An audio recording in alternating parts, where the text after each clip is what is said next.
Sorry, Sophie, but this is Bridgerton Season 4's True Cinderella. Warning spoilers for Bridgerton Season 4 Part 1. Bridgerton Season 4 may be based on a classic Cinderella story, but Yaron has Sophie Bake isn't the only working-class scene stealer who deserves a rag storage's plot. A highly anticipated fourth installment of the hit Netflix series instantly began climbing the ranks of international streaming charts, with everything from Bridgerton Season 4's iconic instrumental soundtrack to its cliffhanger ending sparking conversation worldwide. As the agonizing wait begins for Bridgerton Season 4 Part 2, however, time will reveal the most important easily missed details from the first batch of episodes. Sophie's seemingly star-crossed romance with Benedict Bridgerton Luke Thompson provides more than enough intrigue, but the underappreciated workers on the periphery of Mayfair society deserve more attention, especially outside the eponymous family's devoted staff. While Sophie's character in Bridgerton Season 4 clearly mirrors the classic Cinderella fairy tale complete with fleeing a ball at the stroke of midnight, the most egregiously overlooked worker is across the street at Featherington House. Since Bridgerton began, Mrs. Varley Lorraine Ashbourne has been an invaluable ally to matriarch Portia Featherington Polly Walker, though Season 4 establishes a harsh reality. Although the audience and Portia herself view Varley as an extension of the family, there remains a clear divide between the classes. Despite her going above and beyond typical housekeeper duties, from aiding Penelope Nicola Coughlan with Lady Whistledown to helping Lady Featherington forge important documents, Mrs. Varley is simply yet another servant who has constantly been taken for granted. This sad truth becomes glaringly apparent in Bridgerton Season 4 when, amidst the dramatic maid wars, Varley asks Portia for a raise. Lady Featherington gently lets her down, citing insufficient funds, only for a parade of servants carrying new gowns to march past Varley in the background. When pressed, Portia calls Varley's bluff by giving her a chance to leave. Unfortunately, Lady Featherington overestimates how much maltreatment Varley could withstand, and the ending of Bridgerton Season 4 Part 1 reveals that the loyal housekeeper jumps ship to serve Lady Penwood Katie Long.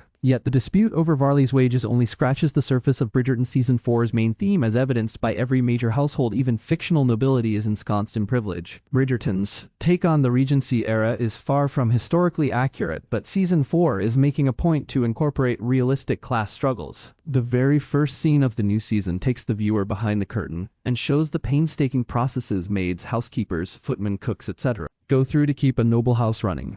Of course, members of the esteemed ton are far from saints, and the least gentle gentlemen tend to exert wanton force upon the working class. This is precisely where Benedict meets Sophie, trying to protect a fellow maid from a corrupt nobleman. In most cases, however, the servants are compelled to do anything and everything for their employer without complaint. Bridgerton has always been about status, how it is accrued, lost, and risked in the name of love. With the drama's new socioeconomic lens, even the beloved Bridgerton family is cast in a new light. The characters who have been heroes thus far are clearly blind to their own privilege, with Benedict unable to comprehend why Sophie wouldn't want to be his mistress. As a result of his upper-class upbringing, Benedict genuinely cannot fathom more respectable alternative. Yet class issues have always been present in Bridgerton, just on a smaller scale. From the Season 1 scene where Anthony Jonathan Bailey and Daphne Phoebe Dynevor are unable to light a stove, to the Mondrick family subplot of Season 3, Bridgerton has always been about status, how it is accrued, lost, and risked in the name of love. Given Varley's new station, unfortunately, she's bound to be treated worse before she earns her own happy ever after. Under the brutal thumb of Lady Penwood, Varley will likely be pushed to her limit and forced to endure the same cruelty that Sophie narrowly escaped. Nonetheless, her absence will force Portia to reckon with her own folly.